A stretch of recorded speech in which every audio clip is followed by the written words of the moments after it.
예루살렘 성전 가까이 베데스다 곳이라 있었다라고 요한복음은 말씀합니다.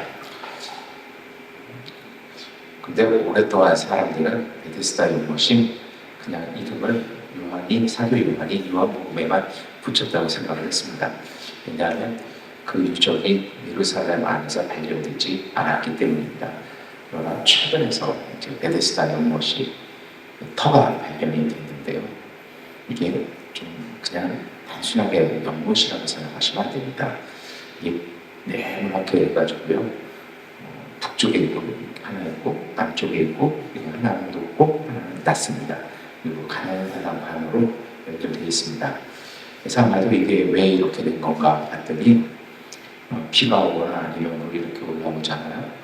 물이 좀 탁할 수도 있고 뭐가 뜰 수도 있을 것 같습니다. 거기에서 침전이 시켜가지고 그래서 위에 다 가라앉고 위에만 깨끗한 물만 다시 밑으로 내리면 그것이 사람들이 있는 베데스다 연못입니다. 그래서 그것은 연못이라기보다는 어떤 기능이냐면 정결 제사를 드리는 레위기 할 때 이렇게 하는데요. 사람들이 씻는 그런 곳이었다라고 이렇게 봅니다. 그리고 실제로 요한복음에 있는 것처럼 다섯 행각이라고 참 애매하죠. 말이 어려운데요. 이렇게 회랑 같은 거를 5개 회랑이라고 말하고 뭐하고 이렇게 약간 길다라면서도 벽은 없고 해는 피할 수 있는 그런 곳이 있던 곳입니다. 그래서 아마도 여기는 오랫동안 사람들이 기다리고 기거하는 곳이다 이렇게 추정할 수 있는 곳이기도 합니다. 그런데 사도 요한은 여기에 많은 환자들이 몰려들었다고 얘기를 합니다. 1서의 전설에 의하면 천사가 불로 휘저을 때 처음 들어가는 사람은 병이 낫는다라는 그런 믿음이 그들 사이에 있었기 때문이라는 겁니다. 그래서 이거를 사실 성서학자들은 어떻게 보냐면 천사가 물을 휘젓는 것이 오늘 우리 시대에 천사가 뭘 한다는 거와 예수님 시대 사람들이 천사가 뭘 한다는 기준이 다릅니다. 예수님 시대 때는 천둥만 쳐도 바람만 해도 천사가 말을 한다 이렇게 얘기를 그러니까 좀 이해할 수 없는 일이 생겼다. 일상적인 게 아니라 그러면 다 천사가 했다 이렇게 하죠. 그래서 아마도 이것은요 위에 물이 잘 정결해져 깨끗해진 물을 흘러버려서 내려오게 되면 거기에서 그 새물 깨끗한 물이 내려오면 성수라고도 할 수 있을 것 같습니다만 그 물이 내려면 그 성수에 처음 씻는 사람은 정결해지니까 치료를 받는다. 약간 이런 식의 민간 신앙이 있었던 것 같습니다. 참 그렇죠. 제가 민간 신앙이라는 표현을 썼습니다만 사람이 아픈데 민간 신앙이라는 말을 붙는다는 것 자체가 두 가지죠. 의술로는 고칠 수가 없다는 것이고요. 두 번째로는 돈이 없으니까 그거 외에는 방법 없는 사람들이 모이는 곳이 그런 곳입니다. 베데스다 연못이 그런 곳이라는 것입니다. 말이 이래요. 자비의 집, 벳이라는 말이 집이라는 말이거든요. 은혜의 집입니다. 사람들이 자비를, 하나님의 자비를, 하나님께서 깨끗하게 하시는 자비를 기대하며 모였습니다. 그런데 현실은 굉장히 씁쓸합니다. 치유의 가능성은 있는데 이 가능성은 먼저 움직여야만 얻을 수 있는 희망입니다. 치료가 잘 되니 사람들이 많이 모였던 것 같아요. 그렇지 않았을까 싶습니다. 왜요? 제일 먼저 뛰어가야 되니 제일 건강한 사람이고요. 그 사람이 제일 먼저 들어갔으니 어떻게 됐을까요? 그런 현상이 있잖아요. 의학에서도 인정해 주는 거. 물 한 병 딱 주고서 전 세계에 하나밖에 없는 당신의 특효약이다. 시드록이라고 있잖아요. 먹으면 낫는다. 아마도 이런 게 있었던 것 같습니다. 아니면 진짜 하나님의 자비가 있었을 수도 있습니다. 자비질이라는 이름 아래 사람들은요 서로 앞질러야 하는 자리 속에 있는 것입니다. 같이 있는 사람들이 같이 같은 사람들이 아니라 같은 경쟁자라는 것입니다. 참 이 자리가 그런 자리입니다. 그 가운데 38년 된 병자가 있었습니다. 38년이라는 이 숫자, 제가 종종 말씀드립니다만 성경의 모든 숫자는 또 다른 숫자라고 말씀드리잖아요. 40년이 아니라 38년입니다. 2년 더 있으면 인간이 할 수 있는 최고의 숫자, 그거 다 훔치고 간당간당한 숫자, 이게 38년입니다. 사도 요한은 그렇게 설명을 합니다. 이 시간은 길고 굉장히 깊은 시간입니다. 나이가 몇 살인지 모르겠습니다만 38년 보고 있었다는 그 얘기만으로도 그 사람의 삶이 어떠했을 줄 잘 압니다. 그래서 이 38년이라는 숫자가 그렇죠. 삶이 오래 멈춰 있을 때 생기는 시간, 그것이 38년인 것 같습니다. 이러지도 못하고 저러지도 못하고 그냥 끼어있고 있어서 숨만 쉬는 상태, 그것입니다. 이 사람은 치유를 바라고 있었습니다. 그러나 이 사람에게는 더 이상 소망이 없었습니다. 그래서 그는 이렇게 말합니다. 나를 물에다 넣어줄 사람이 없습니다. 나를 들어다가 24시간 불철주야로 대기하다가 물질하다 소리와 함께 번쩍 들어서 뛰어와서 죄인마저 도와줄 사람 없다는 것입니다. 이 말 속에는 오랜 체면이 스며 있기도 합니다. 사람이 그렇습니다. 사람이 무너지는 건요, 바람이 무너지는 것이 아니라 소망을 잃어버리고 소망이 아슬하게 사라지면 사람은 그때 무너집니다. 사람은 그때 늙은 겁니다. 바람은 있지만 앞으로 걸어갈 목표가 사라진 삶입니다.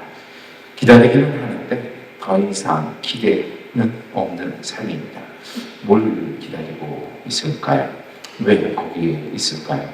어찌 보면 너무 오래 있어서 더 이상 갈 곳 없는 사람이기도 합니다. 베데스다 자비의 집은 그런 사람들이 아주 많았습니다. 예수님께서 그 사람에게 묻죠. 내가 낫고자 하느냐?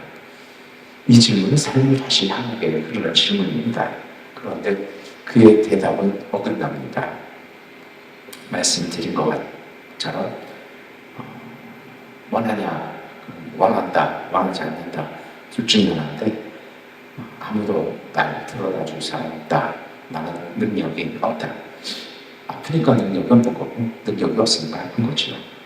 그런데 나를 물에 넣어줄 사람이 없다는 이 말은 자기의 환경과 조건을 이야기한 것입니다. 사람이 그렇습니다. 오랜 절망 속에서 살면요, 오랜 고통 속에서 살면 희한하게도 사람은 소망보다 조건과 환경을 먼저 계산하게 됩니다. 그러면서 눈앞에 있는 온갖 좋은 것도 놓치게 됩니다. 오늘 우리의 모습도 이와 다르지 않습니다. 예수님께서는 오늘도 우리에게 묻습니다. 내가 은혜를 원하느냐? 그러나 우리는 종종 이렇게 대답을 합니다. 환경이 어렵습니다. 조건이 부족합니다. 상황이 좋지 않습니다. 제가 기분이 나쁩니다. 별별 얘기들이 다 나옵니다. 그것이 누군가의 이야기가 아니라 오늘 우리의 이야기인 것입니다. 마음 깊은 곳에서는 은혜를 바라고 있으면서도 입으로는 늘 조건과 계산을 먼저 말합니다. 여기에 대해서 부직힌 말씀드리지는 않겠습니다. 사람이 마음으로 살아야지 사람이 계산으로 살면 죽습니다. 왜냐하면 사람은 계산되는 존재가 아니기 때문입니다. 계산하는 것은요, 영혼을 빼버리는 것입니다. 그 속에 희망은 없습니다. 논리 좋죠. 그러나 이 논리가 하나님의 자비 위에 서 있어야지 사람이 보이지 않고 사람의 생각이 보이지 않고 편익과 여러 가지 것들이 보이면 그 영혼이 마른 것입니다. 예수님께서 그 사람에게 말씀을 하셨습니다. 일어나 내 자리를 들고 걸어가라. 이 사람 곧 일어납니다. 치료가 될 것이죠. 그런데 좀 그렇지 않습니까? 이 사람이 믿음을 보여준 사람도 아니고 예수님께 도움을 청한 사람도 아닙니다. 그런데도 치유가 시작되었습니다. 이 장면이 오늘 우리에게 조용히 얘기해 주시는 것이 있습니다. 하나님의 은혜는 사람의 준비에서 시작되지 않습니다. 그리고 이 자비는 그럼에도 불구하고 우리 가운데로 찾아온다는 것입니다. 중요한 것이 있죠. 내가 은혜를 원하느냐. 여기에 우리는 끊임없이 대답하지 못하고 필요 없는 계산만 늘어놓고 있다면 그것이 바로 진정한 고통일 것입니다. 예수님께서는 지금도 소망을 잃어버린 사람 곁으로 오십니다. 그리고 물으십니다. 내가 은혜를 원하느냐. 여러분, 이 앞에서 우리는 무너져야 합니다. 내가 판단하고 내가 생각하고 내가 계산하고 내가 결정하고 여기에 자리는 없습니다. 여기에는 오직 계산만 있고 숫자만 있고 그 숫자가 과연 맞냐라는 것입니다. 가끔 행정을 하다 보면 그런 것이 있습니다. 실무적으로는 맞아요. 그런데 정말 틀리게 많아요. 그게 공무원들 하는 일 아닙니까? 기름 어려워질 것 같다고 중동에서 기름도 갖고 오지 않는 나라가 갑자기 이 구제 실천하고 나니 가게에 손님이 없습니다. 경제가 멈춰서는 거죠. 뭔 이유에서 이런 일이 일어났는지 그저 책상머리에 앉아서 자기 떨어질 그 계산하다 보면 나라가 이 모양 이 꼴 되는 거고 그 모든 몫은 국민이 항상 담당합니다. 계산하는 것, 판단하는 것, 그것으로 삶을 결정하시는 바라면 이제 우리가 그걸 내려놔야 할 것 같습니다. 그래야 진정한 베데스다를 만날 수 있습니다. 베데스다, 자비입니다. 자비는 계산으로 되지 않죠. 계산하면 자비는 있을 수가 없습니다. 계산하면 자비는 호구입니다. 다 아버지십니다. 그것이 바로 자비입니다. 그리고 오늘 우리가 꼭 기억해야 할 것이 있습니다. 진짜 자비는 연못의 물에서 시작하지 않습니다. 진짜 자비는 예수님의 말씀에서 시작했습니다. 예수님께서 다가오셔서 말씀해 주실 때 그것이 바로 진정한 베데스다가 되는 것입니다. 진정한 자비의 집은 어떤 기회, 어떤 경쟁이 아니라 예수님의 말씀이 들리는 자리입니다. 소망을 잃어버린 사람에게 예수님은 다시 살아가라고 초대하십니다. 그리고 이 초대는 자비를 통해서 하나님의 은총으로 삶이 되살아납니다. 내 자리를 들고 걸어가라고 말씀하십니다. 그 자리는 38년 누워있었던 찌든 자리였을 것입니다. 멈추어있던 사람의 자리입니다. 예수님은 그 자리 버리라고 말씀하지 않으십니다. 내 스스로 들고 걸어가라고 하십니다. 하나님의 은혜는 과거를 지워버리지 않습니다. 다만 이 과거를 새로운 이야기로 바꿔 놓습니다. 이제 치료함을 받았으니, 이제 자비를 받았으니 누워있던 삶에서 스스로 걸어가는 삶을 살라는 것입니다.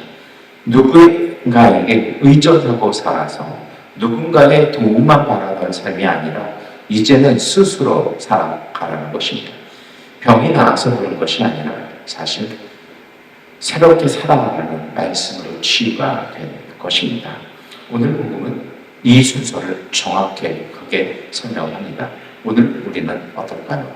내 자리를 들고 걸어가라고 말씀하셨는데 아직 저는 제 계산상 아직 저는 이해가 안 돼서 저는 납득이 안 돼서 저는 그냥 계속 누워 있겠습니다.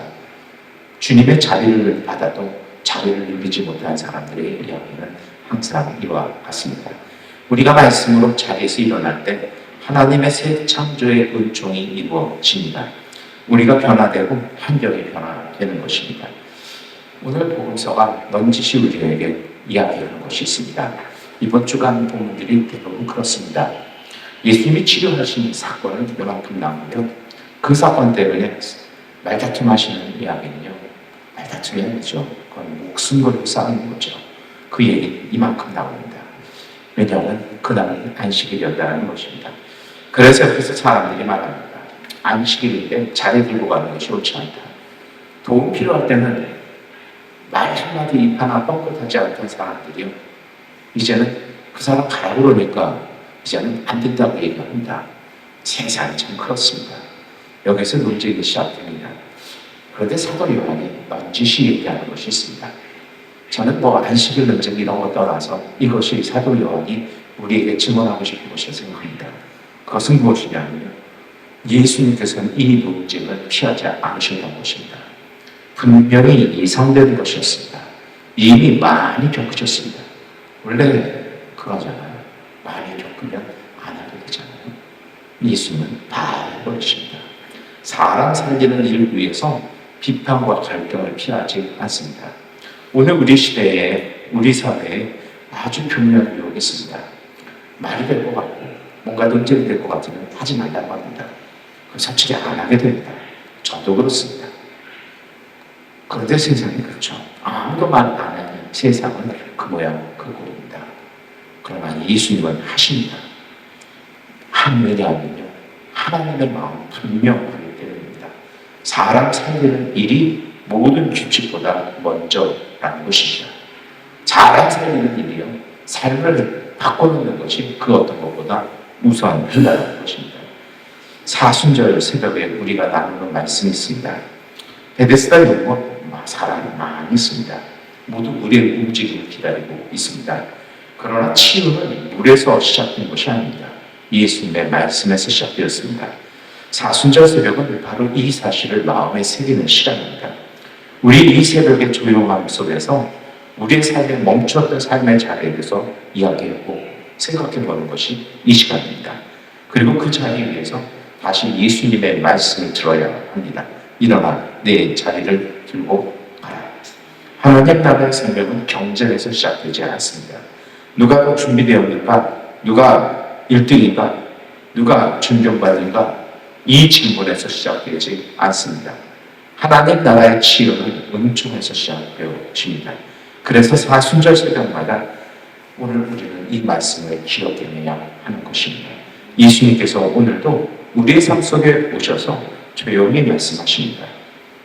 내가 은혜를 바라느냐. 여기에서 우리는 솔직하게 열립니다. 대상과 논리와 찬양과 상황이 아니라 우리의 영혼의 고백을 하시기를 축원합니다. 예수님께서 일어나 내 자리를 들고 가라 말씀하셨을 때 멈춰 있던 삶이 다시 움직여 순종함으로 걸어감을 통해서 행복하시기를 축원합니다. 기도하겠습니다. 사랑의 아버지 하나님, 우리의 삶이 멈춰 있는 자리에도 주님께서 찾아와 주시니 감사합니다. 환경과 조건 바라보며 은혜와 소망을 잃어버렸던 우리의 마음 다시 일으켜 주옵소서. 우리의 굳어진 자리 위에 주님의 생명의 말씀 들려주시어 일어나라는 음성을 오늘 우리의 삶 속에서도 경험하게 하여 주시옵소서. 우리의 약함을 넘어서 주님의 자리가 역사하게 하시고 주님의 은혜로 우리의 삶이 다시 걸어가게 하여 주시옵소서. 예수 그리스도의 이름으로 기도드립니다. 아멘. 기도하는 시간 갖겠습니다.